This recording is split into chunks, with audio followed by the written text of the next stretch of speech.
ಇವತ್ತು ಬಹುದೊಡ್ಡದೊಂದು ಡೆವಲಪ್ಮೆಂಟ್ ಕೇಂದ್ರ ಮಟ್ಟದಲ್ಲಿ ಅಥವಾ ದೆಹಲಿ ಮಟ್ಟದಲ್ಲಿ, ಉತ್ತರ ಪ್ರದೇಶ ಮಟ್ಟದಲ್ಲಿ ಅಂತ ನಾವು ನೋಡೋದಾದರೆ, ಅಯೋಧ್ಯೆ ರಾಮ ಮಂದಿರದ ಬಗ್ಗೆ ನಿಮಗೆ ಗೊತ್ತಿದೆ.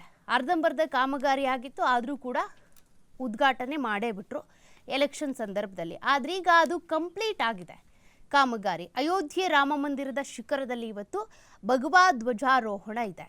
ರಾಮ ಸೀತೆಯರ ವಿವಾಹ ಪರ್ವದಂದೇ ಧಾರ್ಮಿಕ ವಿಧಾನಗಳನ್ನ ಮಾಡಲಾಗ್ತಾ ಇದೆ. ಮೋದಿಜಿಯಿಂದ ಧ್ವಜಾರೋಹಣ ಮಾಡ್ತಾ ಇದ್ದಾರೆ. ಮಂದಿರ ನಿರ್ಮಾಣ ಈಗ ಅಂತ್ಯ ಆಗಿದೆ. ಅಯೋಧ್ಯೆಯ ಭವ್ಯ ಶ್ರೀ ಮಂದಿರದ ನಿರ್ಮಾಣ ಕಾರ್ಯ ಮುಕ್ತಾಯ ಆಗಿರುವ ಹಿನ್ನೆಲೆ ಪ್ರಧಾನಿ ನರೇಂದ್ರ ಮೋದಿಯವರು ಮಂಗಳವಾರ ಅಯೋಧ್ಯೆಗೆ ಆಗಮಿಸ್ತಾ ಇದ್ದಾರೆ. ದೇಗುಲದ ಶಿಖರದ ಮೇಲೆ 10 ಅಡಿ ಎತ್ತರದ ಭಗವಾ ಧ್ವಜವನ್ನು ಹಾರಿಸಲಿದ್ದಾರೆ.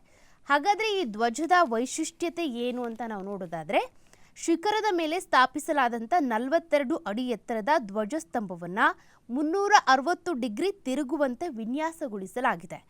ಅದೇ ರೀತಿ ಧ್ವಜವು ಕೇಸರಿ ಬಣ್ಣ ಹಾಗೂ ತ್ರಿಕೋನ ಆಕೃತಿಯಲ್ಲಿದೆ. 10 ಅಡಿ ಎತ್ತರ ಮತ್ತು 20 ಅಡಿ ಉದ್ದ ಇದೆ. ಇದರ ಮೇಲೆ ಸೂರ್ಯ, ಓಂ ಹಾಗೂ ಕೋವಿದಾರ ಮರವನ್ನು ಚಿತ್ರಿಸಲಾಗಿದೆ. ಸೂರ್ಯನ ಚಿತ್ರ ರಾಮನ ವಂಶವಾದ ಸೂರ್ಯವಂಶವನ್ನು ಸೂಚನೆ ಮಾಡುತ್ತೆ. ಓಂ ಶುಭ ಸೂಚಕವಾಗಿದ್ದು, ಕೋವಿದಾರ ಮರವು ಅಯೋಧ್ಯೆಯ ಪ್ರಾಚೀನ ಸಂಪ್ರದಾಯಗಳನ್ನು ಪ್ರತಿನಿಧಿಸುತ್ತೆ. ಇನ್ನು ವಿವಿಧ ದೇಗುಲಗಳಿಗೆ ಇವತ್ತು ಪ್ರಧಾನಿ ಮೋದಿಯವರು ಭೇಟಿ ಕೊಡ್ತಾರೆ. ಅದರಲ್ಲಿ ಶೇಷಾವತಾರ ಮಂದಿರ, ಸಪ್ತಮಂದಿರ, ಮಾತಾ ಅನ್ನಪೂರ್ಣ ಮಂದಿರಗಳಿಗೆ ತೆರಳಿ ದರ್ಶನ ಪಡ್ಕೊಳ್ಳಲಿದ್ದಾರೆ. ಬಾಲರಾಮನ ದರ್ಶನ ಪಡೆದ ಬಳಿಕ ರಾಮ ದರ್ಬಾರ್ನಲ್ಲಿ ಪೂಜೆಯನ್ನು ನೆರವೇರಿಸ್ತಾರೆ. ಮಧ್ಯಾಹ್ನ ಧ್ವಜಾರೋಹಣ ನೆರವೇರಿಸಿದ ನಂತರ ಜನರನ್ನು ಉದ್ದೇಶಿಸಿ ಪ್ರಧಾನಿ ಮೋದಿಯವರು ಮಾತನಾಡ್ತಾರೆ.